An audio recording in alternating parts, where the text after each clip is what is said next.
Bien, merci au public qui nous a rejoints pour la fin de cette journée et clore ces 2 jours de conférences autour de l'art du partage.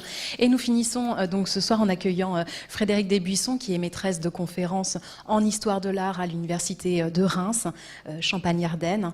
Elle a été rédactrice adjointe de la revue 48-14 du musée d'Orsay entre 2010 et 2011, puis conseillère scientifique ici à l'Institut national d'histoire de l'art de 2012 à 2016. Sa thèse de doctorat et ses premiers travaux portaient sur Gustave Courbet, ainsi que sur des formes d'excentricité, des formes excentriques de néoclassicisme. Et depuis une dizaine d'années, ses recherches portent sur les relations entre l'art et l'alimentation au XIXe siècle dans un contexte français de démocratisation de la culture gastronomique. Après avoir étudié les cafés d'artistes, la représentation des boissons et des buveurs ainsi que les métaphores alimentaires dans la littérature artistique, elle prépare un ouvrage sur les illustrations des livres de cuisine et de pâtisserie de Jules Gouffet et sur le devenir de la cuisine décorative à l'époque contemporaine. Elle vient de publier avec Julia Sergault aux éditions Menu Fretin un ouvrage intitulé « Le cuisinier et l'art », art du cuisinier et cuisine d'artiste du XVIe au XXIe siècle. Et nous allons donc finir ce cycle de conférences avec une conférence dignement intitulée « Le grand partage, nourriture et boissons dans l'art occidental ». Très bonne conférence. Merci Katia. Et puis, bien sûr, je ne commencerai pas sans remercier Eliane Achat de m'avoir invité à revenir par la fenêtre après avoir quitté la digne institution dans laquelle j'ai été très contente de passer 4 années. Alors, la consommation des nourritures ensemble, tous et toutes assis et assises à la même table ou à ce qu'il tient lieu de table, demande de l'organisation. Quelle forme de table, rectangulaire, ronde, carrée, comment les personnes vont-elles prendre place autour, d'un seul côté, tout autour, qui va s'asseoir où et à côté de qui va consommer quoi, etc., etc. Ce sont des questions qui sont certes très concrètes et les réponses qui y sont apportées le sont tout autant. Mais ces choix sont aussi des choix symboliques.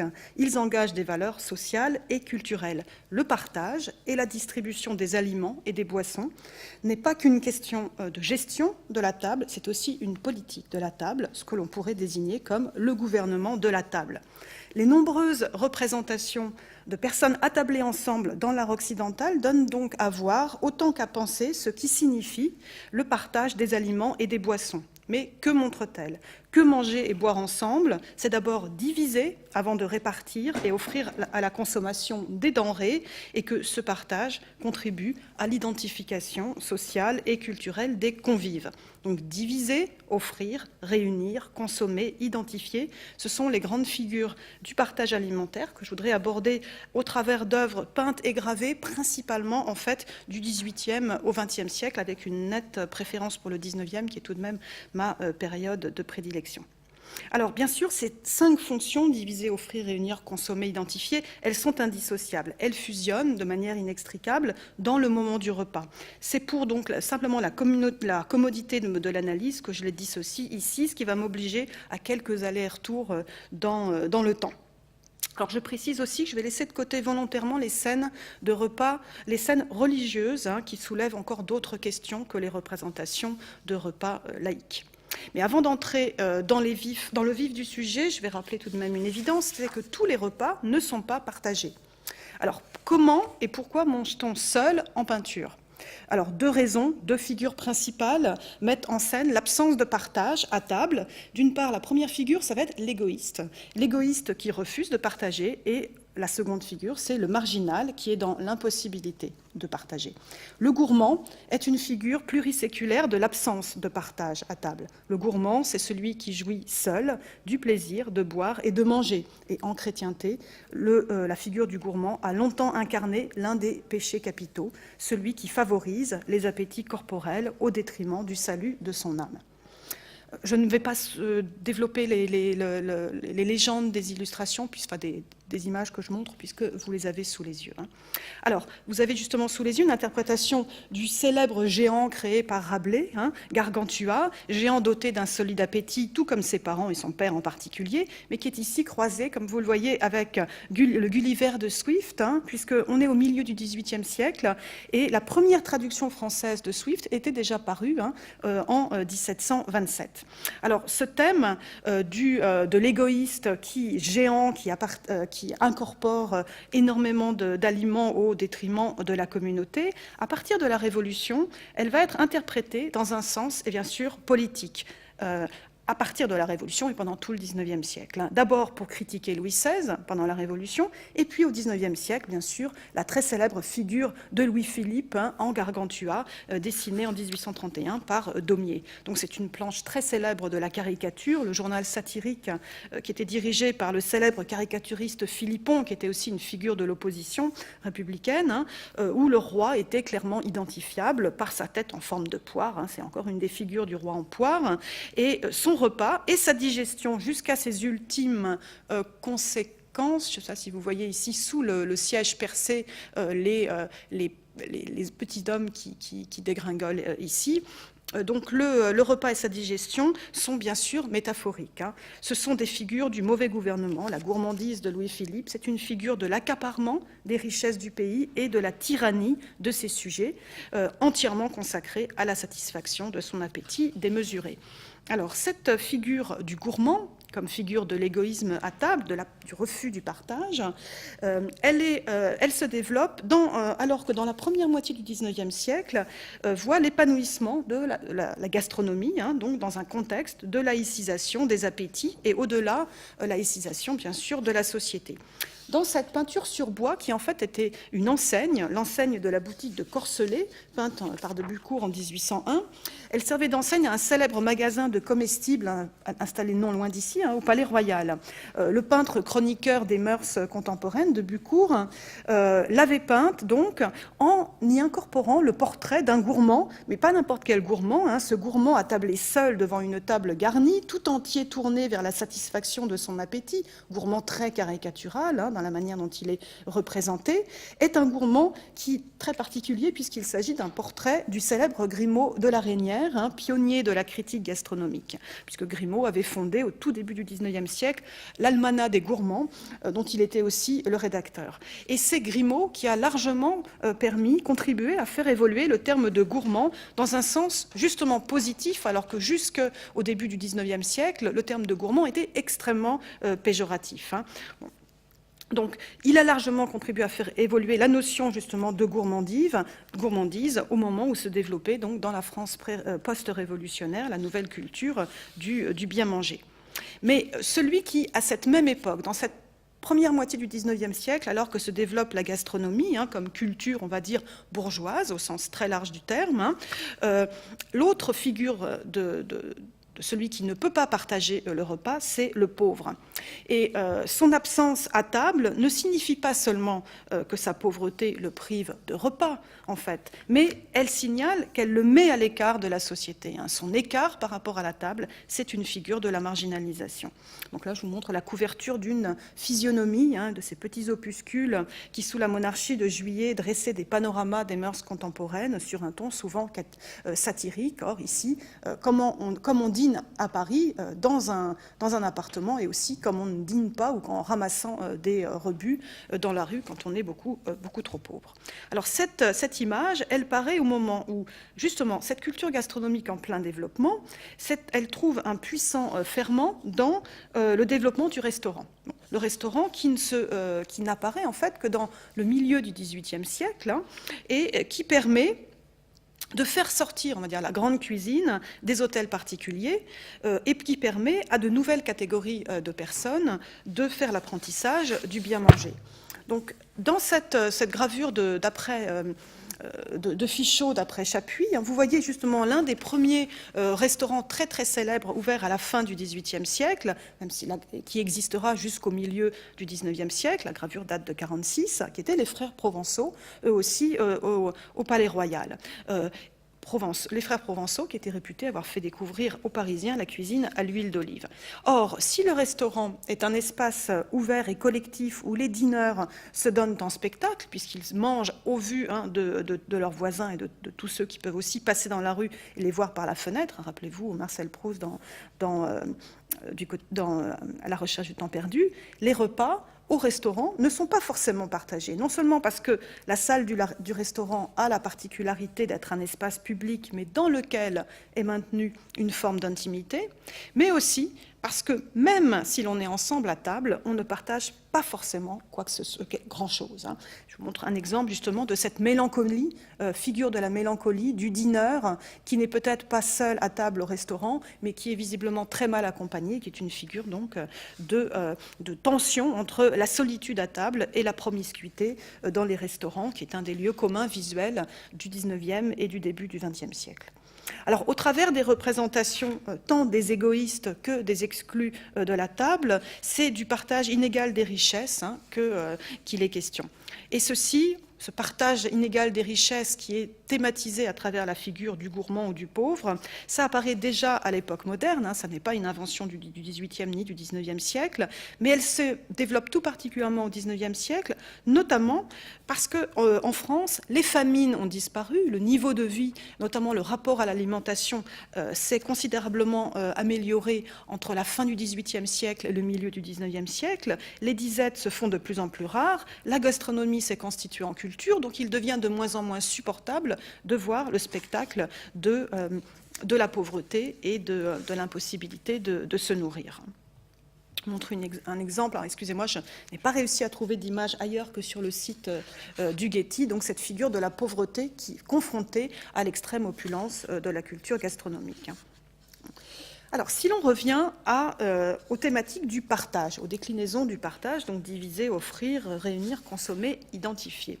Alors, partager la table, c'est manger et boire ensemble. Mais c'est aussi diviser avant de pouvoir répartir, parfois inéquitablement, mais toujours avec autorité, ce qui est servi à table.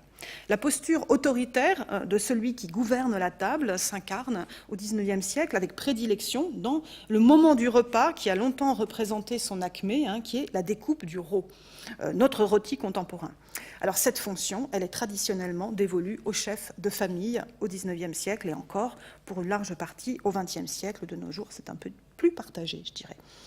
Ici, cette planche de Gavarni est une satire de la mauvaise éducation, c'est tiré de la série des enfants terribles qu'il développe pendant la monarchie de Juillet. Or, un des effets de la mauvaise éducation, c'est de perturber l'ordre social, puisque l'autorité naturelle du pater familia n'est pas respectée, l'enfant s'octroyant d'autorité le meilleur morceau de la volaille rôtie, en tout cas son morceau préféré.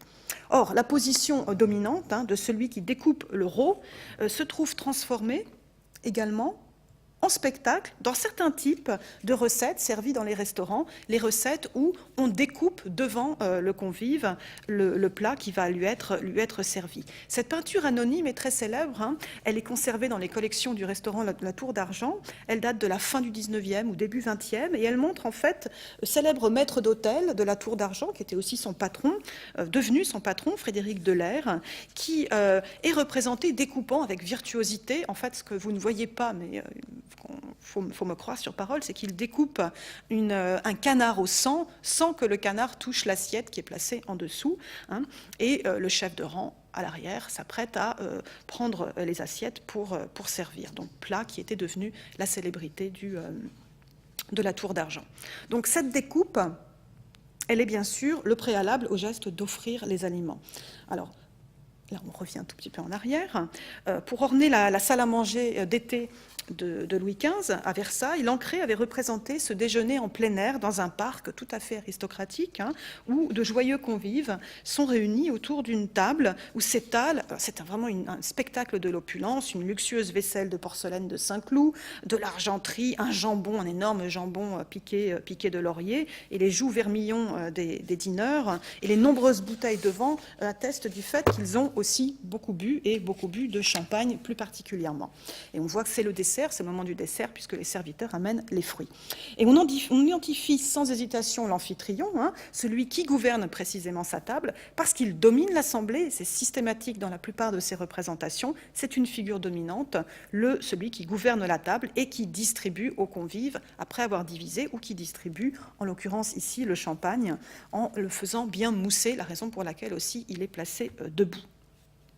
Alors ce type de scénographie, elles ont une durée d'existence extrêmement longue, hein. On les voit perdurer pendant plus d'un siècle. Je montre un exemple beaucoup plus tardif, cette fois à la fin, l'extrême fin du XIXe siècle, une scène de mariage en Normandie par un peintre normand. La peinture est au musée de Rouen. C'est une scène de repas de mariage, et vous voyez que la tâche de partage du rôti, hein, du pater familias, se trouve bien mise en évidence, hein.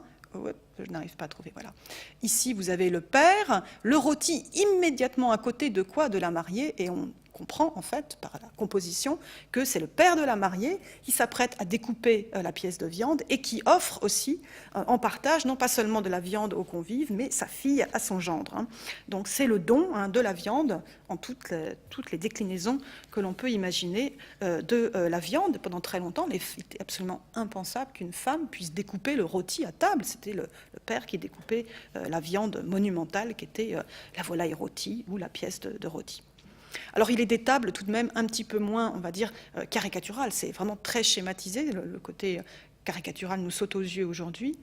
Se trouve moins affirmé ici dans cette table qui est contemporaine, enfin qui date du début la peinture date du début du XXe siècle. C'est la table du marchand Volard, représentée par l'un de ses peintres, un des peintres qu'il a le plus soutenu, le peintre Nabi Bonnard.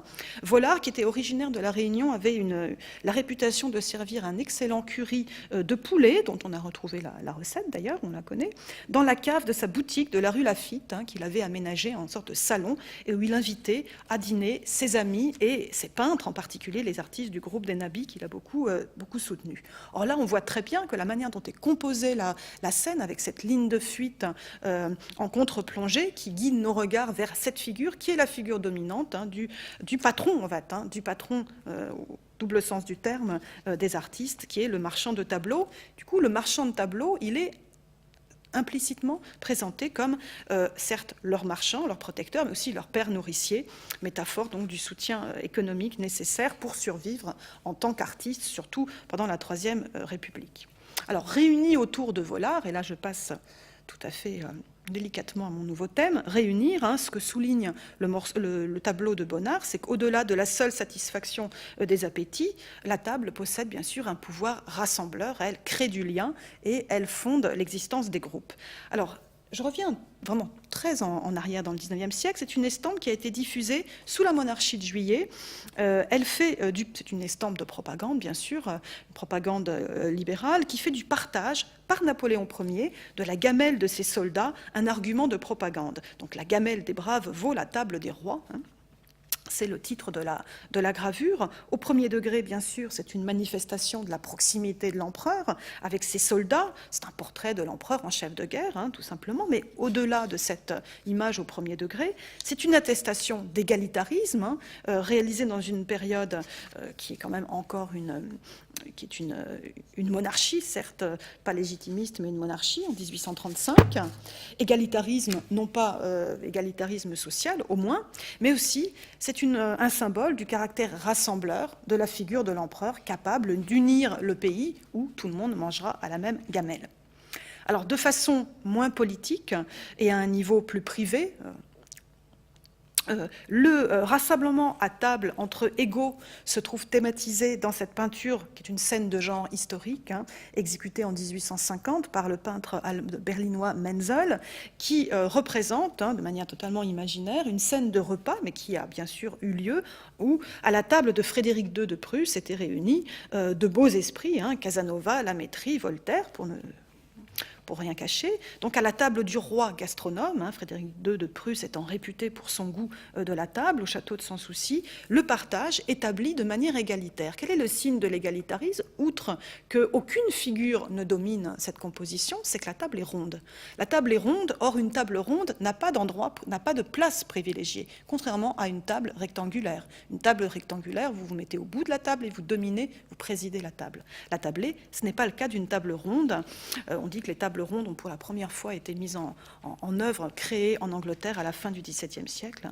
Donc, table avec un service que l'on peut supposer être un service à la russe, c'est-à-dire un service où le plat, un plat unique, circule de convive en convive et tout le monde mange la même chose. C'est la manière dont nous mangeons chez nous à présent, mais qui se différencie du service à la française qui était pratiqué à la même époque en France, où les convives étaient assis à une table rectangulaire, voyaient leur place définie en fonction de la hiérarchie induite par la position en bout de table du maître de maison, et où on ne se servait que des plats placés à sa proximité. Bien sûr, selon l'espace, la place où l'on était à table, on n'avait pas accès aux mêmes plats et aux mets de même prestige.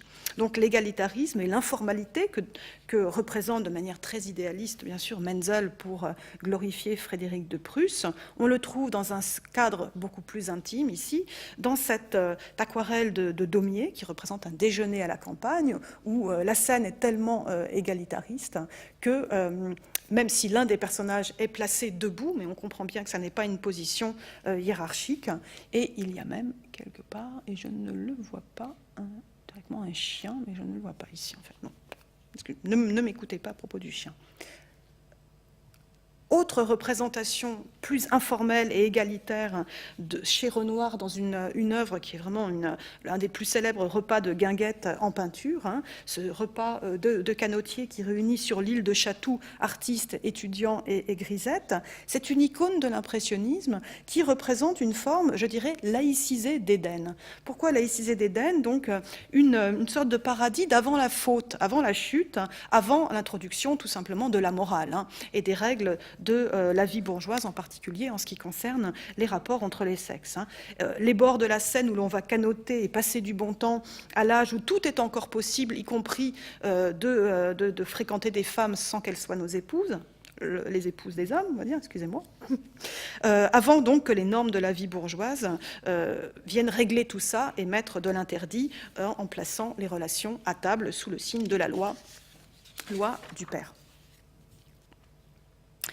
Alors, ce petit tableau est tout à fait étonnant pour sa part, justement, si l'on repense à cette distinction entre repas formel bourgeois et repas plus informel, tel que pouvait le représenter Renoir dans le déjeuner des canotiers. Un petit tableau peint sur bois, exceptionnel, peint par Olivier de Penne, qui est un artiste, un paysagiste, qui s'était installé en particulier qui s'était installé à Barbizon, donc ce village en bordure de forêt de Fontainebleau, où des générations de paysagistes entre le début du XIXe siècle et la fin du XIXe siècle ont séjourné pour aller travailler sur le motif dans la forêt. Or, ce qu'il représente, c'est un repas de noces où domine le laisser-aller, à la fois une vie de famille, puisque c'est un repas de mariage, mais la vie de famille n'est que la continuation de la vie de bohème. Les mariés s'embrassent sans façon, le père de la mariée est debout et gesticule, il est en train de chanter, visiblement. Les amis sont réunis, pourquoi? Parce que ce repas de noces, c'est celui de l'artiste et photographe Eugène Cuvelier, qui épouse, en fait, Louise Gane, la fille de l'épicier Gane, qui avait transformé, très célèbre pour avoir transformé sa boutique en pension, où il accueillait les artistes venant peindre sur le motif. Donc dans cette peinture, on passe naturellement du cercle amical et bohème des artistes à la fondation d'une famille, sous la lumière protectrice de la lampe. Auberge Gane, qui est devenu le lieu du musée de l'école de Barbizon. Donc si l'on pense à cette centralité de la table, notamment dans la formalisation de la vie de famille, voire avec des exceptions telles que celle du panneau d'Olivier de Penne, on comprend mieux pourquoi quelqu'un comme Manet, qui est très très sensible, un artiste très sensible aux failles, les failles dans la vie collective, les failles dans l'unité apparente des usages collectifs, va pouvoir faire de la table un espace où pointe l'inquiétude face à des relations incertaines. Dans le déjeuner à l'atelier, février de 68. On ne sait pas vraiment avec précision, on n'a aucun moyen de le savoir, qui il a véritablement représenté. On sait qu'il a fait poser Léon Lénoff. Ça, on le sait avec certitude, mais ce que l'on ne sait pas, c'est qui était pour lui Léon Lénoff. Officiellement, ce jeune homme était le jeune frère de sa femme, Suzanne. Suzanne, qui était son ancienne professeure de piano, qui était devenue sa maîtresse quand il était jeune homme, et qu'il avait fini par épouser, semble-t-il, par devoir. Mais selon certains biographes, Léon Lénoff n'était pas le frère de sa femme. Il était en fait le propre fils de Manet, voire, autre hypothèse, son demi-frère, parce qu'il aurait été en fait l'enfant que son propre père aurait fait à sa professeure de piano. Donc on comprend que cette scène un peu étonnante de fin de repas dans l'atelier, avec cette figure de jeune homme incertaine, soit un peu ambiguë et énigmatique, et qu'elle ait suscité beaucoup de commentaires de la part des historiens de l'art. Alors, une fois que l'on est réunis à table, qu'est-ce que l'on consomme? Alors, ce que l'on consomme et qu'est-ce que la représentation de mets particuliers va pouvoir signifier? Alors, d'abord, qu'est-ce que l'on consomme? On peut consommer des aliments particuliers, je vais en parler. On peut aussi consommer de manière beaucoup plus métaphorique d'autres types de choses. Rappelons que depuis la Renaissance, les plaisirs de la chair, ce sont la représentation en peinture des plaisirs de la chair, ce sont des métaphores d'autres plaisirs de la chair, mais le chair ne s'écrivant pas de la même façon. Ce qui est assez clair ici, par exemple, dans cette peinture de Nattier, l'alliance de l'amour et du vin, on voit un couple un peu, on va dire, déshabillé, largement déshabillé, surtout pour la jeune femme qui est traitée presque en drapé à l'antique, qui partage, qui partage une table bien garnie avec des fruits, les fruits renvoyant bien sûr au paradis et aux fruits défendus, et bien sûr de l'alcool, l'ivresse étant la compagne de l'amour. Donc il est des actions qu'on ne peut pas représenter dans les beaux-arts uniquement par métaphore, et la représentation des plaisirs de la table fait partie de ces métaphores. Au contraire, le partage d'un aliment considéré comme grossier mais nourrissant, et là je fais un bond très anachronique dans le XIXe siècle, tel que la pomme de terre, qui est un légume, enfin qui n'est pas un légume, pardon, il n'y a que les enfants qui pensent que c'est un légume, la pomme de terre qui est une racine, donc qui dans les représentations symboliques est considérée comme un aliment de pauvre, c'est ce qui va permettre à Van Gogh de thématiser dans les mangeurs de pommes de terre une forme de consommation à la fois dénuée de toute ostentation. On est très loin de Nattier et de la gastronomie, c'est l'alimentation qui est une nécessité, on va dire presque terrestre, corporelle, dénuée de tout artifice. Et ce n'est pas pour rien que les mangeurs de pommes de terre sont peints dans une espèce de camailleux de couleur terne, terre, gris et beige, ou les couleurs terreuses qui unifient tout, à la fois les figures, les aliments, le milieu dans lequel ils s'inscrivent, par cette couleur terreuse et le repas de pommes de terre, l'artiste va pouvoir évoquer le lien de nécessité, stricte nécessité, qui lie les paysans à la terre à travers le motif du repas. Et là, on comprend quel rôle identitaire les aliments vont pouvoir jouer dans les représentations des mangeurs à table, et le rôle, bien sûr, d'identification par les aliments. Si je reviens un petit peu en arrière, il y a eu un autre tableau qui a été peint pour Louis XV à Versailles, mais cette fois pour la salle à manger d'hiver et non plus d'été, comme le repas de déjeuner de jambon. C'est le déjeuner d'huîtres. De 1735, où De Troyes, en fait, va peindre une douzaine de seigneurs. On sait que ce sont des seigneurs qui ont été présentés au roi parce qu'ils portent des chaussures à talons rouges. Une douzaine de seigneurs qui déjeunent d'huîtres et de champagne. Nous sommes clairement ici dans l'entre-soi, le groupe fermé auquel tout le monde n'a évidemment pas accès, pas seulement parce que le champagne était au XVIIIe siècle une consommation de très grand luxe, pour une raison très simple, c'est que la production de champagne était cassée à près de 90%. Les bouteilles explosaient, étaient très difficiles. On n'avait pas encore maîtrisé ni la fermentation, ni le soufflage des bouteilles, si bien qu'on perdait 90% de la production. Vous imaginez le coût d'une bouteille de champagne. Donc d'une part, le champagne était une consommation de très grand luxe, ils boivent tous du champagne, et le caractère strictement masculin de cette assemblée qui évoque une sorte de retour de chasse, et puis bien sûr les talons rouges qui évoquent des gentilshommes présentés au roi. Mais le sans-façon des manières de ces seigneurs réunis autour du repas de champagne et d'huîtres, c'est le signe d'une très grande intimité, puisqu'ici il y a des domestiques qu'on identifie à l'absence de broderie sur les habits dit beaucoup plus simple que les seigneurs. Ce sont les domestiques qui ouvrent les huîtres, mais en revanche, ce sont les seigneurs, les convives eux-mêmes qui débouchent et se servent le champagne. Donc un repas informel, comme il était d'usage en fait depuis la Régence pour le roi, entre intimes. Donc c'est un signe, c'est informel de proximité entre les convives. Alors la capacité d'un mets ou d'une boisson à qualifier, doter les consommateurs d'une qualité, qualifier les consommateurs, est également évidente dans cette autre représentation des buveurs de champagne dont je me suis servi dans mes slides de transition, dans le cadre beaucoup plus étroit d'un dessert partagé par deux couples qui mangent de la glace en buvant du champagne. Je vous rappelle que le champagne était au XVIIIe siècle en France extrêmement sucré, on ne pourrait plus boire ce champagne-là, et c'était un vin typique de dessert et qu'on buvait à la glace aussi. C'est aussi une des raisons pour lesquelles il pouvait être très sucré.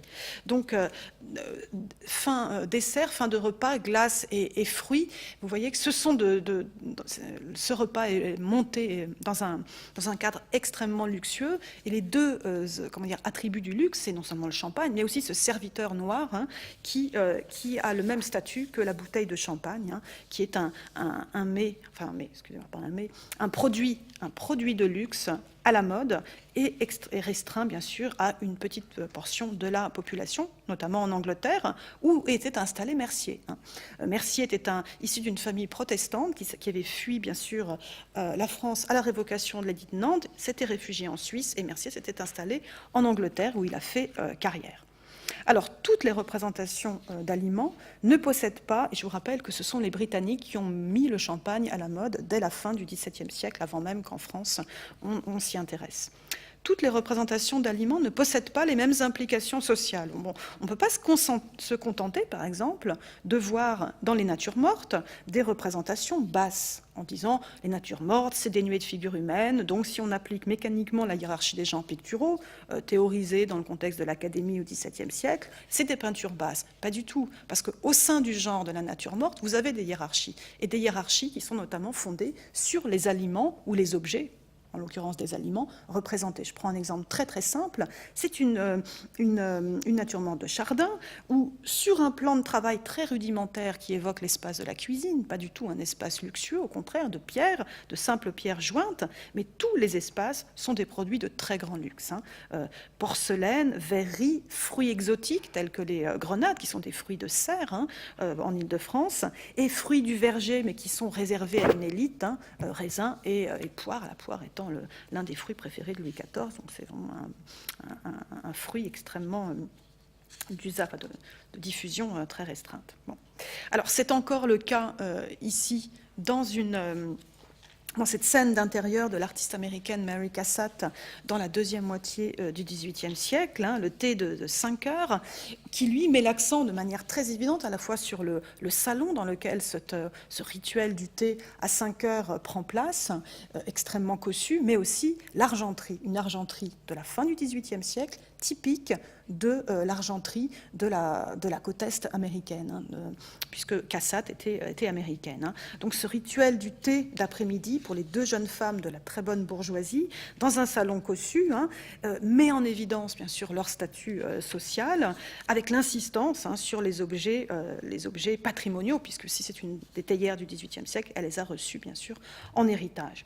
Alors non seulement les scènes de repas offrent des représentations très explicites des modes de vie propres aux individus et aux groupes sociaux, et ça, les impressionnistes ne s'y sont pas trompés, c'est le cas de Cassatt, mais aussi de Monet, par exemple, ou de Renoir, qui ont très systématiquement associé la table au milieu plus large dans laquelle elle s'inscrit, elle prend place. J'ai oublié mon Monet, je voulais vous montrer le déjeuner de 1873 de Monet, j'ai oublié de le mettre dans mon PowerPoint, mais mon argument marche très bien aussi pour Cassatt. Donc, très systématiquement, on ne mange pas en dehors de tout cadre social, mais au contraire, à l'intérieur d'un milieu, comme la théorie naturaliste l'expliquait, l'individu existe au sein d'un milieu culturel et social. Et donc, par des gestes et des rituels qui sont répétés à chaque fois que l'on mange, à chaque fois que l'on est réuni à table, la table est l'occasion donc de gestes répétés et de rituels, et donc les repas finissent par être des performances identitaires répétées à l'infini, par lesquelles les individus sont formés dès l'enfance à affirmer leur identité sociale. Tout le monde le fait de manière totalement inconsciente. On ne s'en rend pas compte qu'on performe à chaque fois son identité quand on est à table. En fait, on s'en rend compte à une occurrence quand on se retrouve, ou quand des personnes se retrouvent, en fait, étrangers au code et au rituel de la table. Et c'est sur cette image tirée du Shrek 2, la scène de repas chez les parents de la dulcinée de Shrek, que je voulais terminer. Et j'ai collé en fait 2 photogrammes de ce dessin d'animation. La surprise, l'étonnement et on va dire le malaise de Shrek confronté à des objets de table dont il ne connaît pas l'usage. Et ce qu'il a sous les yeux, c'est ça, c'est des assiettes, des couverts dont il ne sait absolument pas. Oups, zut. Bon, c'est pas ce que je voulais faire. Dont il ne comprend absolument pas l'usage. Et c'est voilà. Et c'est dans ce type de circonstances, en fait, que l'on s'aperçoit que être à table, se servir des instruments qui nous sont donnés, manger les aliments sans faire d'impair, c'est quelque chose qui s'inculque de manière répétée dès l'enfance, et que quand on n'en a pas eu cette éducation, on est incapable tout simplement de jouer, de performer le jeu social. Je vous remercie.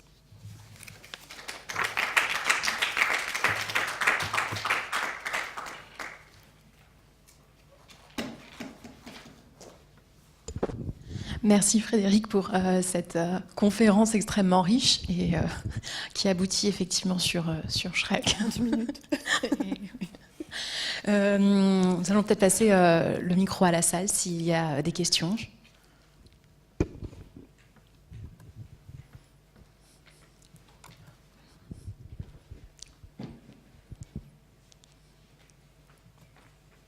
Alors moi, j'en avais peut-être une concernant des représentations de pâtisserie, parce que tu nous as montré énormément d'aliments, mais est-ce que du coup ça existe et d'ailleurs j'ignore exactement la naissance de la pâtisserie, mais enfin on connaît quand même une grande tradition française. Est-ce que et notamment quand tu as parlé des différentes hiérarchies au sein des natures mortes, où se placerait la pâtisserie, enfin des représentations de pâtisserie? Alors il y a énormément de représentations de pâtisserie. Tu veux dire le lieu ou les objets? Ou des objets. Les productions, hein. Il y a aussi la pâtisserie Globe, très très célèbre de la Troisième République. Alors, les pâtisseries, on en trouve énormément dans la nature morte, un peu dans les scènes de table, on en trouve chez les impressionnistes. Il y a une très belle... J'hésite à dire que c'est une nature morte, mais les galettes de Monet, que tu connais sans doute, des pâtisseries aussi chez Caillebotte, donc il y a beaucoup de représentations de pâtisserie, surtout que le 19e siècle, le siècle de la pâtisserie, de le dire, avec des créations de gâteaux tels que le Paris-Brest, etc. Donc il y en a énormément. Dans la période qui précède la Révolution, la pâtisserie... Alors il faut se souvenir que le terme de pâtisserie, en fait, désigne toutes les productions à base de pâte. Ça veut dire que la pâtisserie, c'est tout ce qui nécessite la pâte et pas le sucre, mais la pâte. C'est ça la définition de la pâtisserie, et le terme, la notion va évoluer à partir, dans le courant du 19e siècle et surtout au 20e, se stabiliser autour du sucré, mais la pâtisserie sont les pâtés en croûte, en fait, pendant des siècles. Hein. Donc il y a des représentations de pâtés énormément. Et de sucreries, c'est peut-être à ça que tu pensais plutôt qu'au pâté en croûte, ou aux deux en tout cas. Et il y a beaucoup de représentations de sucreries. Les sucreries étaient, en fait, compte tenu de la rareté du sucre de canne jusqu'au XVIIIe siècle, des produits de très grand luxe. On utilisait en fait le miel pour sucrer les aliments, qui donnait un goût. Donc quand on a tout d'un coup découvert le sucre, on dit que c'est la parfaite métaphore de l'argent, parce que ça n'a pas de goût, en fait, le sucre, et ça peut se teinter, ça peut se transformer, ça peut aller avec tout, ça peut servir à tout, comme l'argent, hein, bon, contrairement au miel. Donc, et ce qui va en fait démocratiser la pâtisserie et permettre justement une diffusion des produits sucrés, c'est la découverte qu'on peut tirer, enfin pas la découverte, mais l'effort pour trouver une autre source de production de sucre pendant l'Empire. Hein. Napoléon demande à Delessert de trouver un moyen de produire du sucre, parce qu'avec le blocus et la guerre contre l'Angleterre, on n'a plus de production, on n'a plus accès à la production de sucre de canne des Antilles. Et c'est là qu'on commence à produire du sucre de betterave. Et c'est la production, mais qui est très lente, hein, à prendre de l'ampleur en France, de sucre de betterave.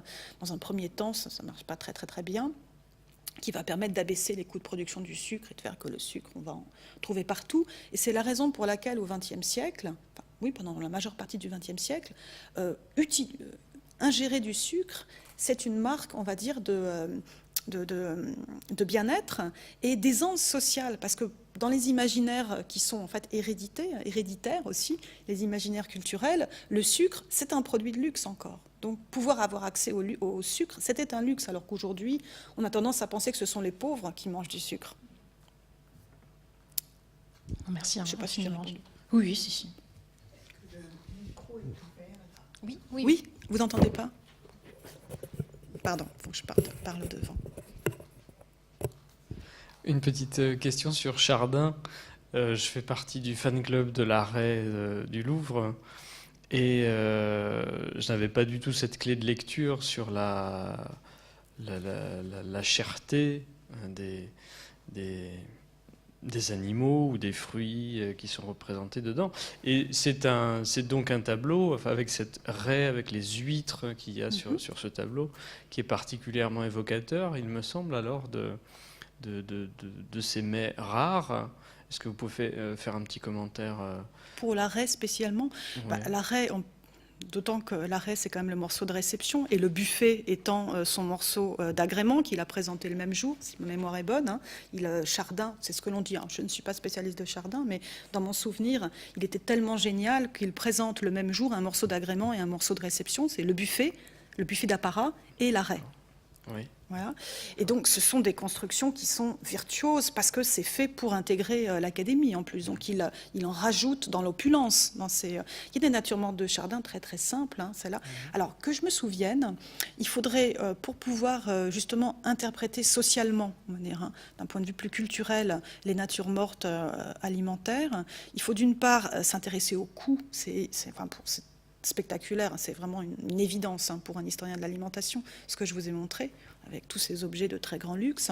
Mais il faut aussi s'intéresser à la question des humeurs, puisque l'on est censé manger selon son tempérament. Donc, si on est de tendance plutôt chaude, manger des aliments froids pour contrebalancer, etc. Donc, il faut tenir compte aussi de ça. Encore qu'au XVIIIe siècle, ça commence un petit peu à perdre de son importance, mais Chardin est quand même un homme de la première moitié du XVIIIe siècle, plus tôt, on va dire. Bon.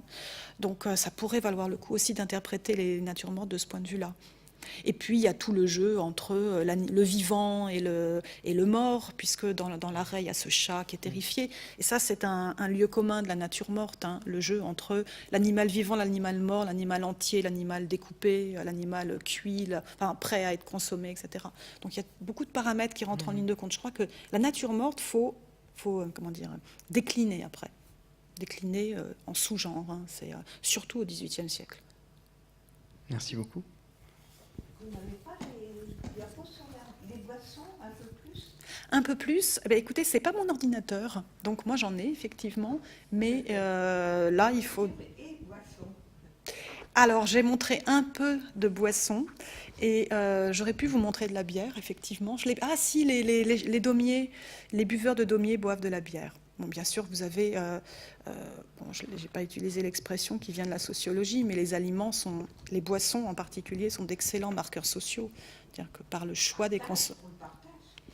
Aussi des marqueurs sociaux, au sens où par le type de consommation, on se situe socialement. On a l'habitude de dire que le vin est un très bon marqueur social parce qu'il y a une tellement vaste gamme de prix que chaque segment de la population va pouvoir être localisé sur un segment de prix du vin. Alors que la bière, une très bonne bière, une excellente bière, une bière extrêmement coûteuse, elle coûte 15 €. C'est ridicule, on ne peut pas aller au-delà. Enfin, c'est difficile de trouver une bière plus chère que 15 € et c'est déjà énorme. Donc c'est un mauvais marqueur social, n'importe qui peut se payer une bière de 15 €. Enfin, j'exagère, mais presque n'importe qui. Voilà, donc j'aurais pu parler de cet aspect-là. J'ai plutôt utilisé ce qui me semble le plus intéressant sur le plan des beaux-arts, mais effectivement, j'aurais pu développer sur le vin, les boissons alcoolisées, les boissons qui ne sont pas alcoolisées aussi. Il y a beaucoup de représentations. Puis je ne suis pas sortie du champ des beaux-arts et des arts graphiques, pour ne pas trop partir sur la culture visuelle, mais c'est très présent aussi dans l'affiche, dans la caricature. J'ai un tout petit peu montré la caricature, mais peu.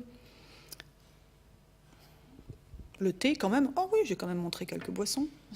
Vin, champagne, bière, thé. Pas de café. Non. Pas de chocolat. Pas de chocolat, c'est vrai. Ça, J'avais déjà peur d'avoir mis trop d'images. trop d'images qui nous donnent faim, évidemment. Oui, c'est terrible. Peut-être encore quelques questions? Non? Bon, bah, écoutez, Oui, je vous souhaite de bien manger, bien boire ce soir. Alors. Merci beaucoup, Frédéric.